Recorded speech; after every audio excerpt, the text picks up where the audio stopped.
Halo semuanya, balik lagi di channel Dedo Fishing Team. Di hari spesial ini kita akan ngobrol-ngobrol enjoy bersama Bro Bayunur. Iya, ini adalah PMI ya bang ya, Pangeran Indonesia. Nah, itu dia. Terlalu berlebihan kayaknya. Waktu itu pernah beberapa tahun yang lalu ya kita bareng sama Om Bayu kita ngeliat waktu jiggingnya itu, aduh.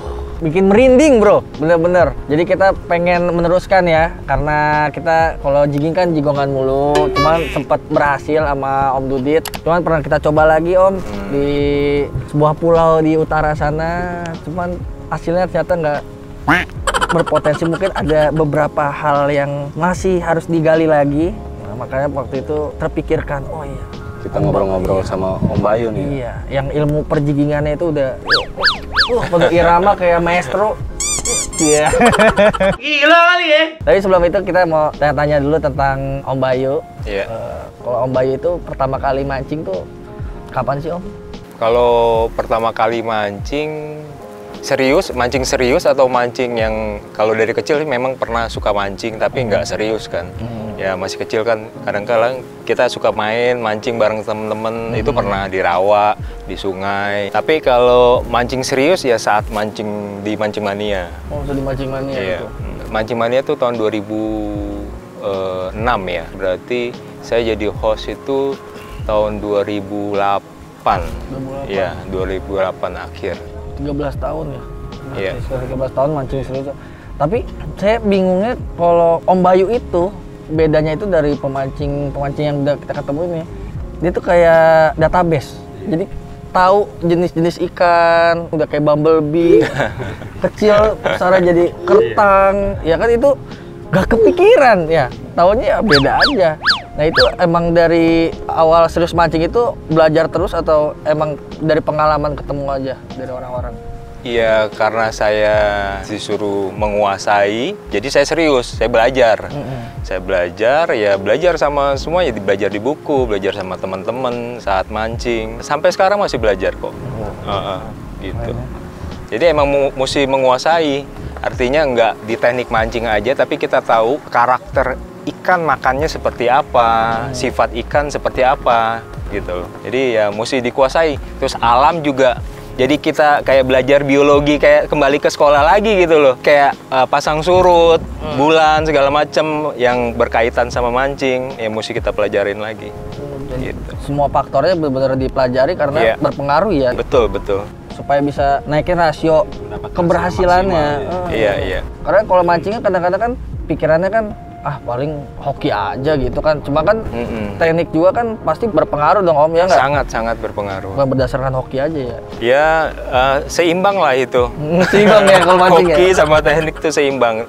Artinya gini ya, kita kalau untuk mancing banyak yang bilang lebih besar hokinya dibanding misalkan tekniknya gitu ya. Biasanya begitu orang-orang baru dikasih rezeki yang lebih bagus, artinya biar racun masuk dia mancing lagi gitu loh, biasanya gitu. Tapi tetap kalau untuk mancing kita harus mempersiapkan diri sebelum mancing yang baik lah, artinya persiapan matang sebelum kita berangkat.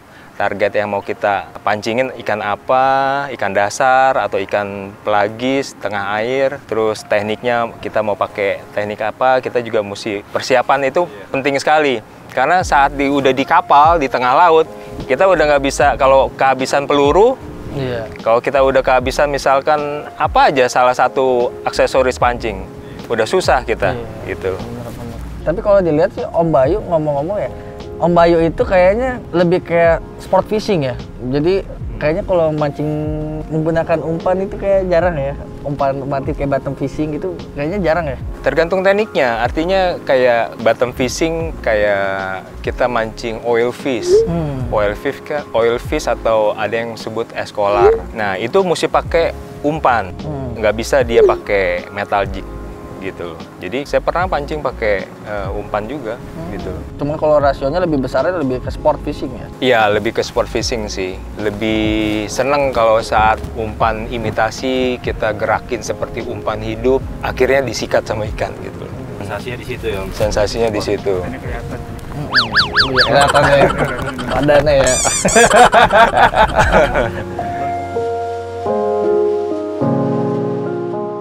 Ngomong-ngomong, Om Bayu itu paling jauh mancing kemana? Di Indonesia sama di luar? Ya bersyukur sih pernah ngerasain dari Sabang sampai Merauke. Ya semua berkat waktu di Mancing Mania. Jadi hobi sekaligus dibayarin kantor. Enak banget ya? Enak banget, betul. Punya pengalaman banyak di saat itulah. Di kota-kota besar sih ya, cuman pulau-pulau terpencil di luar itu ada beberapa target yang belum tercapai ada. Tapi ada juga pulau-pulau terluar yang udah pernah. Seperti di Mapia, di perbatasan Filipina tuh pernah juga. Di atasnya Manokwari, itu pernah. Terus di Talaut juga pernah. Iya. Kalau di luar negeri, di mana Om? Di luar negeri, Jepang pernah, ya Singapura, Malaysia, Thailand, Australia, New Zealand, Eropa.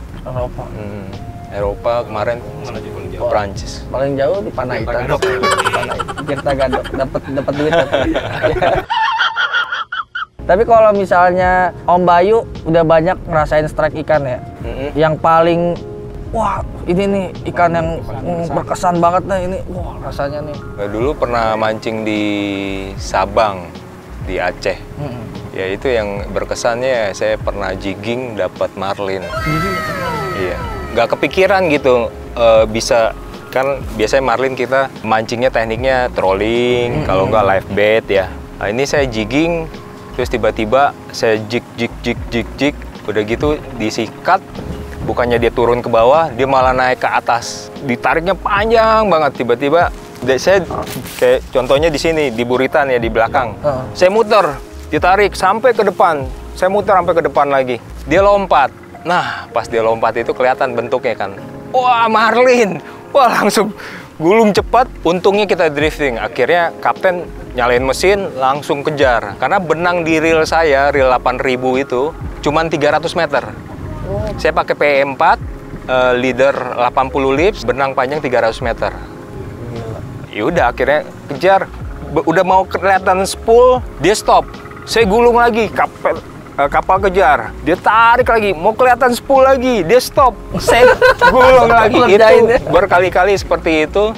Sampai saya nyerah juga, saya sempat istirahat, ikan juga untungnya istirahat juga. Gitu. Iya. Jadi apa namanya, emang udah rezeki ya mau dikasih. Akhirnya 2,5 jam dia ke pinggir, dia nyerah ikannya dan berhasil kita naikin. Itu bobotnya berapa itu Om? Bobotnya itu kurang lebih ya 150 kiloan. Karena ditimbang sama kapten, karena udah mati. Dia udah kecapean, udah mati, akhirnya kita angkat. Terus di darat kita timbang lagi, ya kita potong kepala, isi perut dikeluarin, itu total 139 kilo. Jadi sama kepala kurang lebih 150 kiloan. Kita kapan dapat kayak gitu? Cebol gua. Cuma kalau misalnya di luar negeri, apa Om ikan yang pernah yang berkesan juga? Kalau keluar negeri selalu saya targetnya ikan yang nggak ada di Indonesia, artinya ikan air dingin, Samson, kingfish, salmon, pokoknya yang nggak ada di sini. Jadi membuat episode yang Fresh gitu ya? Fresh lah. Semua sih menarik karena saya kejar target spesies gitu loh. Kalau menurut saya pribadi menarik karena saya mesti ngerasain tarikannya, ikannya, dapat suatu kebanggaan lah. Oh, pernah ngerasain. Itu tuh. Gitu. Tapi kalau memang kalau untuk tenaganya itu ke Samson sama kingfish. Itu luar biasa tenaganya. P6 bisa meledak sama tarikan dia. P6 meledak Om? Betul sekali. Jadi pertama kali saya ke Fremantle, target ke mancing ikan Samson ini saya sampai berkali-kali, sampai 3 kali saya ke sana. Yang pertama kali itu saya gagal. Yang kedua kali saya udah persiapan. Artinya saya bawa P6, saya bawa P8, itu masih meledak. Masih meledak P8? Masih meledak. Saya cuma naikin 1 ekor, itu saya senang banget. Cuman nggak besar sih size-nya. Jadi ada beberapa teman semuanya meledak, PE-nya termasuk saya. Tapi saya berhasil naikin 1 ekor, yang lainnya nggak berhasil. Tapi belum puas karena belum dapat yang gede gitu. Pas yang kedua kali ke sana cari Samson, udah tahu tekniknya, udah tahu persiapannya kita harus bawa apa. Akhirnya naik tuh yang gede-gede, yang 30-an ada. Saya dapetin. Itu selain Samson, jadi ada hiu. Jadi Samson tuh ada di bawah. Ya, misalkan nih karang 100 meter, dia ada di bawah. Ini hiu muter semua di sini nih. Jadi kita mesti lewatin itu hiu sampai kita ke titiknya si Samson gitu loh. Karena sebelum kita masuk ke Samson, hiu yang gigit. Dan hiu di sana rata-rata di atas 100 kiloan. Teknik apa itu? Jigging, full jigging. Itu jigging Om. Jigging. Aduh, Pulau Seribu aja capek. 100 kilo itu. Iya, di sana karena kenapa hiu bisa besar-besar, di sana hiu kan dilindungi. Sama sih di kita juga, tapi di sana lebih protektif. Artinya regulasi di sana lebih ketat. Jadi hiu tuh besar-besar sekali di sana. Sampai ya itu bisa sampai 100 kiloan. Kalau dipancing boleh, tapi harus dilepasin lagi gitu ya. Betul, mesti dilepasin lagi kalau dapet. Kalau udah ngomongin pengalaman mah kita udah Kalau jauh. oh jauh. Lu kan 13 tahun juga, cuman di Empang. Cuma mungkin Bang Cepi kan kayaknya paling muda di sini ya. Kelihatannya kayaknya pengalamannya banyak. Kalau kemarin sih dengar-dengar ya. Iya. Banyak kayak pernah mancing. Pengalaman sih nggak begitu banyak, cuman cara tidurnya aja kurang miring kali. Karu kayaknya. Karu ya. Karu kayaknya ya.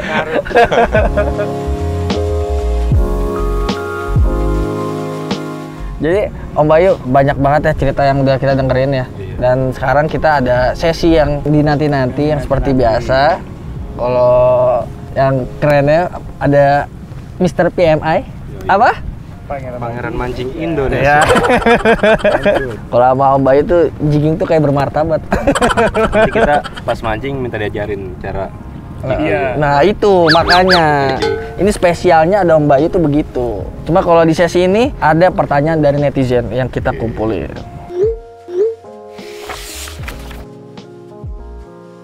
Yang Bang pertama Sunardi ada dulu. Anang Wahyu Prasetyo.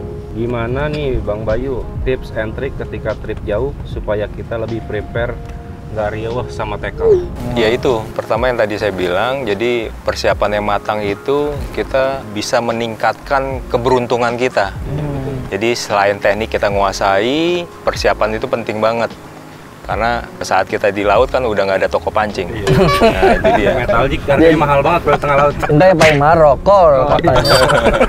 Dan mesti pilih-pilih juga, artinya tahu, oh metal jig mana yang bagus, umpan mana yang bagus, ya kan. Bisa kita pilah-pilah dengan berdasarkan pengalaman yang saat kita mancing gitu.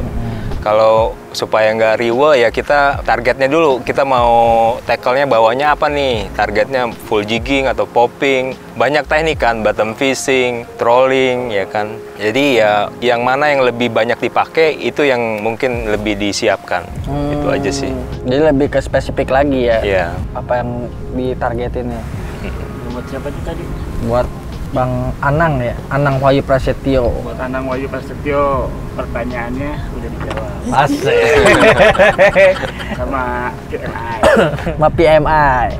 Nah ini yang kedua dari ilik_m.solihin. Selain faktor laki, faktor apa lagi Min yang mempengaruhi biar cepat strike?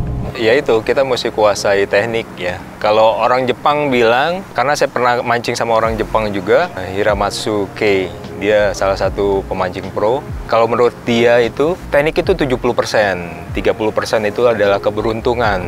Nah, saya sih setuju, karena dia sangat menguasai teknik, khususnya dia tuh popping ya. Jadi ya kita harus kuasai teknik ya, kuasai teknik dan sama persiapan yang kita bawa. Jangan sampai lupa umpan-umpan andalan kita, reel andalan kita, joran juga, sampai kita bisa meningkatkan keberuntungan kita dan mendapatkan strike. Selain itu, suasana hati juga berpengaruh juga. Jadi suasana hati itu seperti Daido, mancing enjoy. Nah itu dia. Kalau enjoy itu ya pasti dapat lah, saya yakin pasti dapat. Yang penting happy aja. Iya betul. Ya. Karena kalau ada masalah dibawa dari rumah misalkan ke laut, biasanya, dan itu terbukti loh. Ada pemancing pro wanita sama pemancing pro cowok waktu itu popping saat itu sama-sama. Nah si cewek ini, saya dengar cerita ya dari teman. Si cewek ini dia sangat pro gitu loh untuk mancing popping waktu itu. Dia ada masalah di rumahnya. Jadi saat dia mancing itu teknik yang dia kuasai itu Hilang. biar berantakan. Jadi nggak sebagus dengan mungkin saat dia nanti suasananya enjoy, happy gitu loh. Jadi itu sangat berpengaruh sih. Iya sih. Abang ada katanya juga kalau laki-laki itu kan pakai logika, kalau wanita itu pakai perasaan. Itu perasaannya lagi jeng. Iya kan? Nah itu dia, Ilik_M Solihid. Jawabannya udah dijawab. Pangeran mancing. Pangeran mancing, gak jawab macam-macam. Pertanyaan selanjutnya nih dari Rizky Indris, respon. Kalau jigging itu leadernya berapa yang cocok dan pakai fluoro atau nilon? Oke, untuk jigging memang lebih baik karena mancingnya kita turun ke bawah, dan ke bawah itu sangat beresiko putus kalau kena karang, batu-batu di bawah. Itu kan kita sebaiknya pakai leader yang lebih kuat. Nah, lebih kuat itu adalah di fluorokarbon. Fluoro ya? Iya. Bisa juga pakai yang mono, tapi lebih baik yang fluoro, karena fluoro ini dia lebih kuat kena gesekan karang, kena gigi tajam ikan. Kalau seandainya kayak tenggiri, biasanya bikin giri makan suka ngelewatin tuh umpan kita sampai ke leader. Nah itu bisa putus. Nah kalau leadernya bukan fluoro, biasanya lebih cepat putus dibanding kalau pakai fluoro lebih kuat. Dan tambahan Om, mungkin ada yang belum tahu juga, itu kegunaan leader di PE itu untuk apa ya? Kegunaannya, kalau yang tadi seperti Bang Cepi bilang, kalau PE itu dia nggak ada per. Kalau dia dihentak, ditarik ikan, kita tarik, itu akan putus kalau melebihi kekuatan PE itu. Nah, kalau leader, fungsinya dia ada per. Jadi saat PE dan leader disambung, itu fungsinya. Jadi saat dihentak, ditarik sama ikan kuat, kita juga narik, ada per, ada penolongnya si leader ini, ada pernya. Pertama itu. Kedua, kembali lagi ke PE itu lebih kecil, kena karang sedikit aja bisa putus. Tapi kalau leader, karena diameternya lebih besar, kena karang dia lebih kuat gitu loh. Jadi kegunaannya itu. Jadi emang mesti pakai leader. Harus pakai leader ya? Harus pakai leader. Sport fishing Sport rata-rata fishing, ya? rata-rata sport fishing ya pakai leader. Tapi kalau pakai mono udah Mono nggak perlu nggak usah pakai leader lagi, karena dia kan memang sudah monofilamen kan. Oke, buat Rizky jawabannya lebih bagus pakai fluoro. Oh ya, kita ada fluoro power dari Daido. Oke, pertanyaan selanjutnya dari MZ_Ilham24. Kalau untuk leg jigging ya Om, apakah efektif pakai PS1 tapi berat jig melebihi dari 100 gram Om?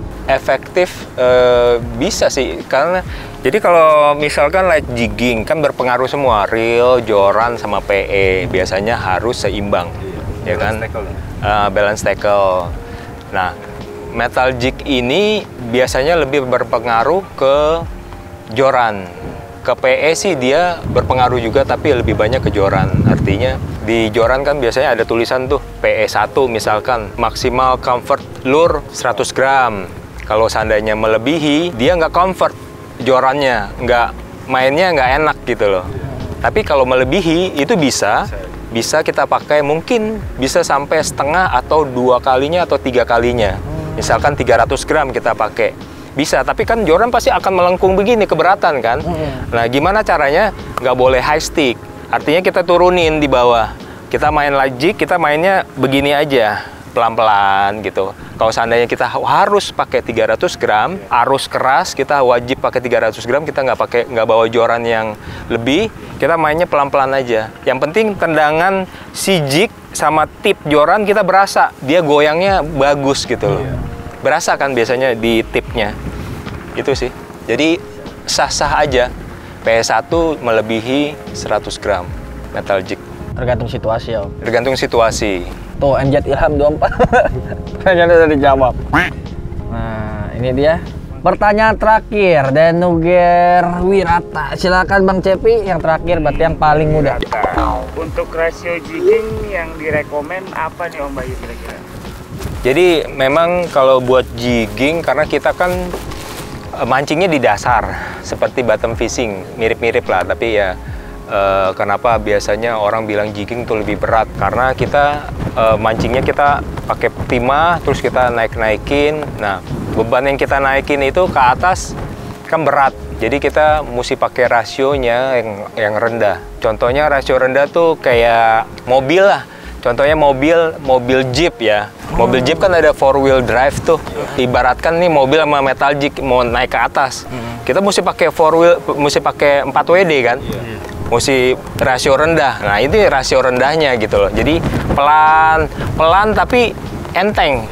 Kalau kita pakai nggak pakai WD nggak bakalan naik kan. Dan berat kan. Itu perbedaannya rasio rendah sama rasio tinggi. Jadi kalau kita di bawah sebaiknya jigging kita pakai rasio rendah karena kita naikinnya enteng. Ditambah pertama enteng karena rasio rendah. Kedua, line kita di atas. Jadi kan jorannya kan ring guide-nya di atas. PE kita kan di atas. Blank kita di bawah. Jadi saat kita naikin, PE kita tuh ketahan sama blank. Kebantu. Ditambah rasio rendah, jadi lebih enteng kita naikin si metal jig ini. Jadi nggak capek. Kalau pakai spinning, beda lagi. PE-nya di bawah kan. Jadi lebih berat dibandingkan pakai overhead. Ngegantung gitu ya, ngegantung keringnya. Ngegantung, ya. Betul. Jadi kalau overhead itu sebenarnya lebih difokuskan buat jigging, tapi jiggingnya itu buat yang air dalam biasanya. Buat air dalam. Air dalam, ya.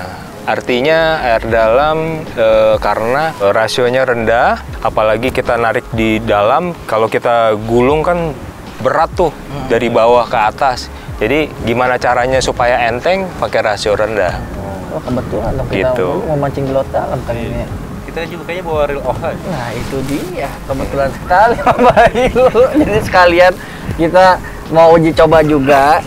Ini kita di trip Panaitan ini mau belajar jigging lagi. Cuman sekarang lebih beda karena kita bakal menelusuri laut dalam di Pulau Panaitan. Dan kita juga ada produk terbaru juga. Pakai reel OHA dari ini. Daido. Operator terbaru kita. Jigging yang ukuran 300. Ini menampung 300 meter lebih ya. Tergantung ukuran PE-nya. Ini pakai PE berapa? PE 4. PE4.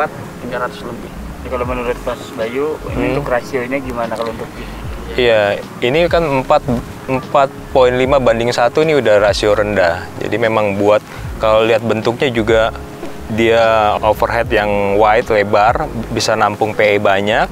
Jadi emang khusus buat cari ikan-ikan besar dan air dalam. Mantap udah. Nggak sabar. Iya, pengen nggak sabar ya Mas Bayu ya. Udah langsung aja kali kita berangkat ya. Iya, langsung aja. Mau ke Panaitan ya. Oke. Biar kita ngerasain langsung gimana rasanya. Nah, ntar kita mau coba juga karena ini kalau pakai overhead itu biasanya buat jigging ya. Iya. Om ya, tapi kita mau nyobain juga dasaran soalnya kita bawa nenek moyang. Jadi langsung aja kita menuju ke spot Pulau Panaitan. Terima kasih Bro Bayu. Sama-sama. Kita mancing langsung. Oke. Oke, langsung berangkat.